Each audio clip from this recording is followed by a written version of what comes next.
یہ جو video viral ہوئی تھی اس کا انالیسس کیا ہے، اور یہ ساری چیزیں جو ہیں یہ جو انویسٹیگیشن ٹیمز ہیں ان کو ان چیزوں کا تفصیل سے جائزہ لینا چاہیے، کیونکہ یہ کوئی چھوٹی موٹی واردات نہیں تھی۔ ایک پولیٹیکل موومنٹ کے دوران، ایک لانگ مارچ کے دوران، اور ایک بہت بڑے لیڈر کے اوپر، جس کی بہت بڑی فالوئنگ ہے پاکستان میں، اس کے اوپر یہ قاتلانہ حملہ کیا گیا ہے۔ ان چیزوں کو سیریسلی لینا چاہیے، مگر یہ سیریسنیس ابھی تک کہیں بھی جو ہے وہ دیکھنے میں نہیں آ رہی ہے۔ پنجاب پولیس کے اوپر بہت سے سوالات اٹھ رہے ہیں۔ شروع میں ذرا تو کچھ سمجھ نہیں آ رہی تھی، جنہیں کچھ ایکشن لینا تھا کہ یہ ویڈیو وائرل کیوں ہوئی، اور یہ ایک دم سے یہ انٹرویو میں اور یہ تاثر کیوں چلنے لگا کہ یہی ہوا ہے اور بس یہ بات ختم ہوگی، آپ کو بندہ مل گیا ہے، بندہ پکڑ لیا ہے۔ جبکہ جو ٹیلی ویژن کے اوپر مختلف تبصرے آ رہے ہیں، ان میں تو یہ بھی کہا جا رہا ہے کہ جو شخص وہاں موقع پہ موجود تھا، جس کی فوٹیج ہے، اور جو شخص پکڑا گیا ہے، یہ دونوں فرق لوگ ہیں، دونوں کا حلیہ فرق ہے۔ اور جو پکڑا گیا ہے اس نے جو بھی وجوہات مذہبی حوالے سے بیان کی ہیں وہ بیس لیس ہیں، اور خان صاحب کے کنٹینر پہ باقاعدہ اذان بھی لگتی ہے اور نماز بھی پڑھی جاتی ہے، اور اس نے جو نماز کے دوران اذان کے دوران وہاں میوزک ویڈیوز چلنے کی بات کی تھی، وہ بیس لیس ہے۔ بہرحال یہ ساری چیزیں ابھی شروع کے سٹیجز میں ہیں، اور sense needs to prevail in institutions میں بھی جو اس سارے واقعے کی تفتیش کر رہے ہیں۔ دوسری ایک چیز جو دیکھنے میں آ رہی ہے کہ بے نظیر بھٹو شہید کا جب 27 دسمبر 2007 کو ان کی جب شہادت ہوئی، تو جو پیٹرن اس حادثے کا تھا، اس واقعے کا تھا، وہی پیٹرن یہاں پہ بھی دیکھا جا رہا ہے کہ اسی طرح سے ایک شخص ہے وہ ہوا میں فائرنگ کر رہا ہے، اور اسی ساتھ ڈائیورژن اسٹریٹجیز آ رہی ہیں، بعد میں وہاں سے بھی دھڑائی صفائی ہو کر سارے شواہد مٹا دیے گئے، یہاں سے بھی کنٹینر کو فوراً ریموو کر لیا گیا، بجائے اس کے کہ موقع کے اوپر اس ایریا کو کارڈن آف کیا جاتا اور وہاں پر فورینزک ٹیمز آتی اور اپنے شواہد اکٹھے کرتی۔ یہ کافی ساری چیزیں ہیں جو لوپ ہولز ہیں، چھوڑے گئے ہیں، پلانڈ ہیں، نہیں ہیں، کانسپریسی ہے۔ کانسپریسی تو بظاہر نظر آ رہی ہے، لیکن یہ آنے والے دنوں میں تفتیش ہوگی، اور اگر اس کا کبھی کوئی رزلٹ نکلا، کیونکہ پاکستان میں نہ ماڈل ٹاؤن پہ کوئی پیش رفت ہوئی، نہ جتنے بھی لیاقت علی خان اور باقی بے نظیر بھٹو شہید جتنے بھی لوگوں کے اس طرح کے واقعات ہوئے ہیں، ان پر کبھی بھی واردات کرنے والے کو نہ پکڑا گیا ہے، اور بلکہ موقع سے شواہد بھی مٹا دیے گئے ہیں۔ تو ایک جانب تو یہ چیزیں آگے چل رہی ہیں، جو شخص پکڑا گیا ہے محمد نوید نامی، اس کا بدلتا ہوا بیان بدستور بار بار ٹی وی پہ آ رہا ہے، جبکہ ایک جگہ تو خان صاحب عمران خان کی جو تقریر ہے اس کو نشر نہیں کر سکتے، ان کو گولی لگنے کی خبر نشر نہیں ہو سکتی، لیکن یہ اس شخص کی یہ ویڈیو پی ٹی وی سمیت تمام چینلز جو ہیں ان کے اوپر فوری طور پہ نشر کی گئی ہے۔ تو ایک جانب تو ہم یہ سب چیزیں دیکھ رہے ہیں، دوسری جانب پریس کانفرنس کر کے رانا ثناء اللہ اور مریم اورنگزیب نے فوری طور پہ کہا کہ جی یہ حادثہ ہوا ہے اور یہ شخص پکڑا گیا ہے اور یہ وجہ تھی، جبکہ اس کے پیچھے بھی ہسٹری ہے کہ رانا ثناء اللہ نے بارہا اپنی جو مختلف تقاریر کی ان میں یہ کہا کہ عمران خان ایک فتنہ ہے اور اس کا سر جلد سے جلد کچل دینا چاہیے، اور یہی بات مریم صفدر جو ہیں انہوں نے بھی اپنی سپیچز میں بار بار کہی ہے۔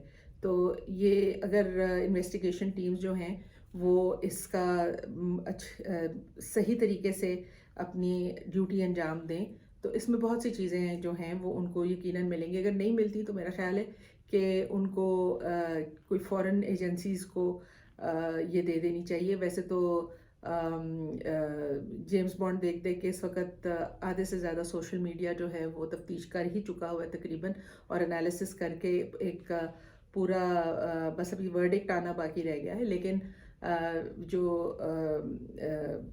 قواعد و ضوابط ہیں ان کے مطابق ایک پراپر تفتیش جو ہے وہ ہونی چاہیے.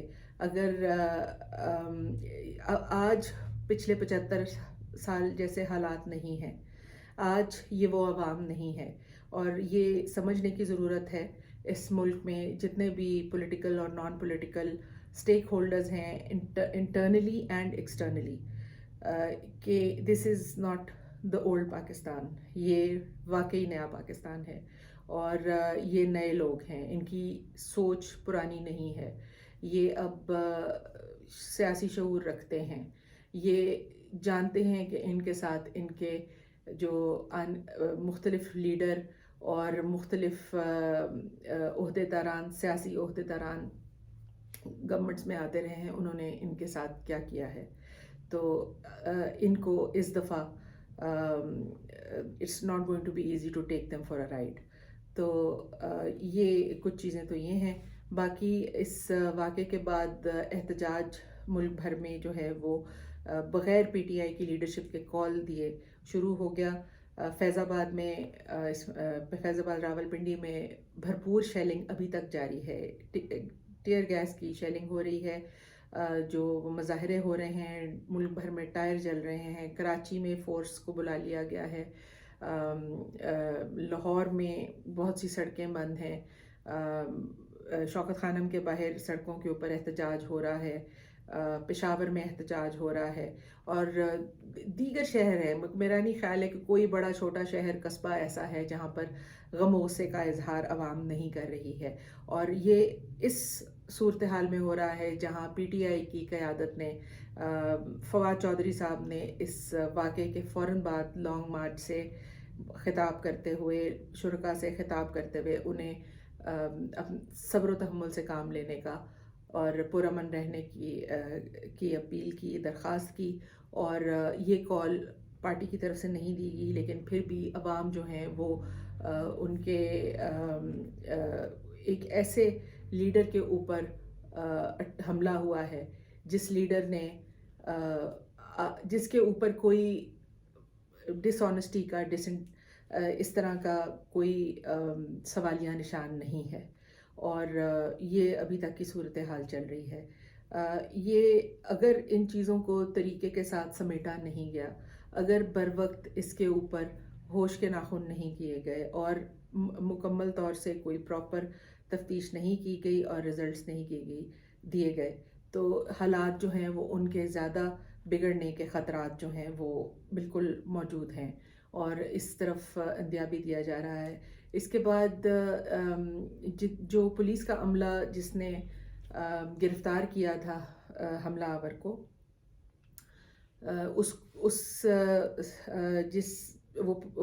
جو پولیس تھانہ کے وہ عملہ تھا، اس کے تمام اہلکار جو ہیں ان کو معطل کر دیا گیا ہے. ان کے ٹیلی فونز لے لیے گئے ہیں اور ان کی تفتیش ہو رہی ہے. تو اب امید یہ ہے کہ کچھ بہتری کی صورتحال نکلے گی، لیکن بظاہر نظر نہیں آ رہا. خان صاحب کا ایک خطاب جو ہے وہ انہوں نے آج 4 بجے کرنا تھا، لیکن ان کو مزید اس وقت ایک اور حملے کا خطرہ ہے، جس کی بات جو ہے وہ خبر جو ہے وہ گردش کر رہی ہے، اور یہ انہوں نے ملتوی کر لیا ہے. انہوں نے اپنی سیاسی سرگرمیوں کو ایک پارٹی کا اجلاس شوکت خانم ہاسپٹل میں بلا کر ان کو جاری رکھا، اور وہاں پر بتایا جا رہا ہے کہ عمران خان اس وقت یہ ویڈیو وائرل ہونے کے واقعے پہ، خاص طور سے ایف آئی آر نہ درج ہونے کے واقعے پہ شدید غصے میں ہیں. اس سے پہلے ہم نے کبھی یہ نہیں سنا کہ عمران خان جو ہیں وہ شدید غصے میں. ہمیشہ سننے میں یہی آتا تھا کہ مریم نواز شدید غصے میں ہیں، نواز شریف شدید غصے میں ہیں، شہباز شریف شدید غصے میں ہیں. لیکن یہ چیزیں اب ایک فرق سمت میں چلی گئی ہیں. ان کا غصہ تو ساری قوم دیکھتی رہی ہے. یہ امید ہے کہ یہ غصہ جو ہے اس ملک کو سنبھالنے کے لیے کوئی بہتر اقدامات کرنے میں کارآمد ہوگا. آج کے لیے بس اتنا ہی. اگلے ویلاگ تک اللہ حافظ. اللہ تعالیٰ پاکستان کو سلامت رکھے اور جتنے لوگ زخمی ہوئے ہیں ان کو جلد صحت یاب کرے اور اس ملک میں امن و امان کی صورتحال جو ہے وہ قائم رہے. اللہ حافظ.